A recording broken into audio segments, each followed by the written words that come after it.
Assalamualaikum warahmatullahi wabarakatuh. Apa kabar sahabat beriman? Setiap manusia dalam menjalani kehidupan pasti melakukan aktivitas dan setiap pekerjaan akan ditanya kembali apa yang telah dilakukannya. Maka demi Tuhanmu kami pasti akan menanyai mereka semua tentang apa yang telah mereka kerjakan dahulu. Quran Surah Al-Hijr ayat 92 hingga 93. Dalam hadis Rasulullah Shallallahu Alaihi Wasallam bersabda, ketahuilah setiap orang di antara kalian adalah pemimpin yang akan dimintai pertanggungjawabannya. Seorang imam adalah pemimpin bagi masyarakatnya dan akan dimintai pertanggungjawabannya tentang kepemimpinannya. Hadis riwayat Al-Bukhari. Nah, sahabat beriman, berikut ini di antara ciri-ciri pemimpin akhir zaman yang disebutkan dalam hadis Rasulullah Shallallahu Alaihi Wasallam. Namun sebelum lanjut, mari bersama tebar syiar Islam dengan klik tombol subscribe, like, and share untuk berbagi informasi bermanfaat. Amin ya robbal alamin. Para pemimpin sesat.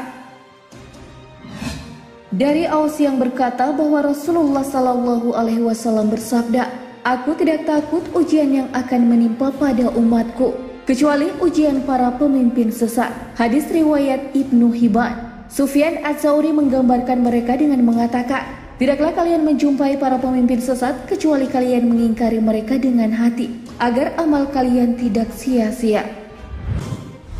Para pemimpin bodoh. Dari Jabir bin Abdullah bahwa Rasulullah Shallallahu Alaihi Wasallam berkata kepada Ka'ab bin Ajza, aku memohon perlindungan untukmu kepada Allah dari kepemimpinan orang-orang bodoh. Hadis riwayat Ahmad. Sahabat beriman, dalam hadis riwayat Ahmad dikatakan bahwa pemimpin bodoh adalah pemimpin yang tidak mengikuti petunjuk dan sunnah Rasulullah Sallallahu Alaihi Wasallam, yakni pemimpin yang tidak menerapkan syariat Islam. Para pemimpin penolak kebenaran, penyeru kemungkaran.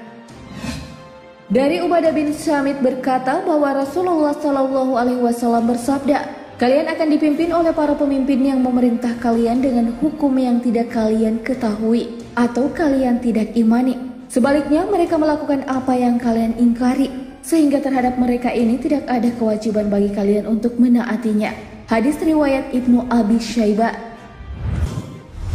Para penguasa yang memerintah dengan mengancam kehidupan dan mata pencaharian. Sahabat beriman dari Abu Hisham As-Silmi berkata bahwa Rasulullah Shallallahu Alaihi Wasallam bersabda, kalian akan dipimpin oleh para pemimpin yang mengancam kehidupan kalian. Mereka berbicara, berjanji kepada kalian, kemudian mereka mengingkari janjinya. Mereka melakukan pekerjaan, lalu pekerjaan mereka itu sangat buruk. Mereka tidak senang dengan kalian hingga kalian menilai baik atau memuji keburukan mereka, dan kalian membenarkan kebohongan mereka, serta kalian memberi pada mereka hak yang mereka senangi. Hadis riwayat Tabrani. Para pemimpin yang mengangkat pembantu orang-orang jahat dan mengakhirkan sholat atau mengabaikan syariat. Sahabat beriman, dari Abu Hurairah radhiyallahu anhu yang berkata bahwa Rasulullah Shallallahu Alaihi Wasallam bersabda, akan ada di akhir zaman para penguasa sewenang-wenang, para pembantu pejabat pemerintah fasik, para hakim pengkhianat dan para ahli hukum Islam atau fuqaha atau pendusta. Sehingga siapa saja di antara kalian yang mendapati zaman itu, maka sungguh kalian jangan menjadi pengumpul pajak, pemimpin dan polisi. Hadis riwayat Tabrani. Para pemimpin diktator kejam. Rasulullah Shallallahu Alaihi Wasallam bersabda, sesungguhnya seburuk-buruknya para penguasa adalah penguasa al-hutama atau diktator. Hadis riwayat Al-Bazzar. Pemimpin al-hutama atau diktator adalah pemimpin yang menggunakan politik tangan besi terhadap rakyatnya. Dari Abu Layla Al-Asy'ari bahwa Rasulullah Shallallahu Alaihi Wasallam bersabda, dan berikutnya adalah para pemimpin, jika mereka diminta untuk mengasihani rakyat, mereka tidak mengasihani. Jika mereka diminta untuk menunaikan hak rakyat, maka tidak diberikannya. Dan jika mereka disuruh berlaku baik adil, mereka menolaknya. Mereka akan membuat hidup kalian dalam ketakutan dan memecah belah tokoh-tokoh kalian, sehingga mereka tidak membebani kalian dengan suatu beban, kecuali mereka membebani kalian dengan paksa, baik kalian suka ataupun tidak. Serendah-rendahnya hak kalian adalah kalian tidak mengambil pemberian mereka. dan kalian tidak menghadiri pertemuan mereka. Hadis riwayat Tabrani. Para penguasa zindik atau pura-pura iman.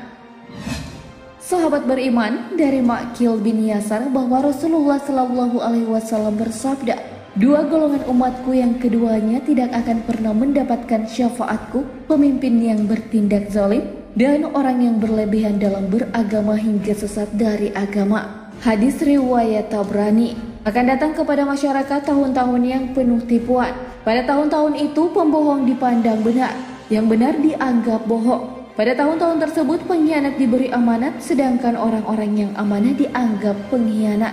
Pada saat itu yang berbicara adalah Ruwaibidah. Lalu ada sahabat bertanya, apakah Ruwaibidah itu? Lalu Rasulullah menjawab, orang bodoh yang berbicara atau mengurusi urusan umum atau publik. Dalam riwayat lain disebutkan Ruwaibidah itu adalah orang fasik yang berbicara mengurusi urusan umum atau publik. Dan al-umara atau pemerintah fasik yang berbicara atau mengurusi urusan umum atau publik. Hadis riwayat Ahmad, Ibnu Majah, Abu Ya'la dan Al-Bazzar. Firman Allah, dan demikianlah sebagaimana kami telah memimpin kamu ke jalan yang lurus. Kami jadikan kamu wahai umat Muhammad satu umat yang pilihan lagi adil, supaya kamu layak menjadi orang yang memberi keterangan kepada umat manusia tentang yang benar dan yang salah. Dan Rasulullah Muhammad pula akan menjadi orang yang menerangkan kebenaran perbuatan kamu. Quran Surah Al-Baqarah ayat 143. Sebagaimana telah dijelaskan dalam firman Allah, karena apabila asap itu turun dalam daerah dan kawasan mereka, sudah tentu buruklah hai orang-orang yang tidak mengindahkan amaran yang telah diberikan. Dan berpalinglah wahai Muhammad dari mereka, janganlah hiraukan celaan mereka serta bersabarlah hingga ke suatu masa. Dan lihatlah apa yang akan terjadi. Tidak lama kemudian mereka pun akan melihat juga. Akuilah kesucian Tuhanmu, Tuhan yang mempunyai keagungan dan kekuasaan dari apa yang mereka katakan. Quran Surah As-Saffat ayat 177 hingga 180. Ibnu Mas'ud radhiyallahu an berkata bahwa Rasulullah Shallallahu Alaihi Wasallam bersabda, ketika Bani Israel bergelimang dengan kemaksiatan, ulama mereka melarang, namun mereka tidak memberi tindak balas. Para ulama lalu ikut duduk bersama mereka, makan bersama, minum bersama. Maka Allah menutup hati mereka dan melaknat mereka melalui lisan Daud dan Isa putra Maria. Yang demikian itu disebutkan mereka durhaka dan selalu melampaui batas. Rasulullah Shallallahu Alaihi Wasallam yang saat itu berdiri lalu duduk dan bersabda, demi saat yang jiwaku berada di tangannya, mestinya mereka terus mengajak kaum itu hingga mau menerima kebenaran. Hadis riwayat Abu Daud dan Tirmizi. Rasulullah Shallallahu Alaihi Wasallam menjelaskan, di kalangan mereka ada orang-orang yang melakukan kemungkaran, lalu ulama-ulama mereka menasehati pada hari pertama, hari kedua diam, hari ketiga mereka duduk-duduk bersama, dan hari keempat mereka malah minum-minum bersama orang-orang yang berbuat maksiat. Mereka merasa sudah memberikan nasihat di hari pertama, dan mereka hanya mencukupkan pada hal itu. Tanggung jawab para pemimpin lebih besar. Bahaya yang ditimbulkan jika mereka tidak mau melaksanakan amar ma'ruf nahi mungkar juga lebih besar. Karena pemimpin mempunyai kekuasaan, mereka memiliki kemampuan untuk menerapkan apa yang diperintahkan dan apa yang dilarang, malah boleh memaksa masyarakat untuk melaksanakan setiap perintah. Mereka tidak perlu takut terhadap penolakan masyarakat, karena mereka memiliki kekuatan dan senjata yang cukup. Rasulullah Shallallahu Alaihi Wasallam bersabda, orang yang takut kepada penguasa lebih banyak daripada mereka yang takut kepada Al-Quran. Hadis riwayat Ibnu Katsir disebutkan Ibnu Atsir dalam An-Nihayah. Oleh sebab itu, jika para pemimpin tidak mau melaksanakan amar ma'ruf nahi mungkar, maka maksiat semakin merajalela menyebarkan kemaksiatan tanpa mengindahkan hukum Islam. Karena itulah sifat yang harus dimiliki seorang pemimpin yang layak mendapat pertolongan dari Allah adalah mau menegakkan amar ma'ruf nahi mungkar. Allah berfirman, sesungguhnya Allah pasti menolong orang yang menolong agamanya. Sesungguhnya Allah benar-benar maha kuat lagi maha perkasa, yaitu orang-orang yang jika kami teguhkan kedudukan mereka di muka bumi, niscaya mereka mendirikan sembahyang, menunaikan zakat, menyuruh berbuat ma'ruf dan mencegah dari perbuatan yang mungkar, dan kepada Allah lah kembali segala urusan. Quran Surah Al-Hajj ayat 40 hingga 41. Wallahu a'lam bissawab. Segala yang baik datangnya dari Allah Subhanahu wa Ta'ala, dan segala hilaf mohon dimaafkan.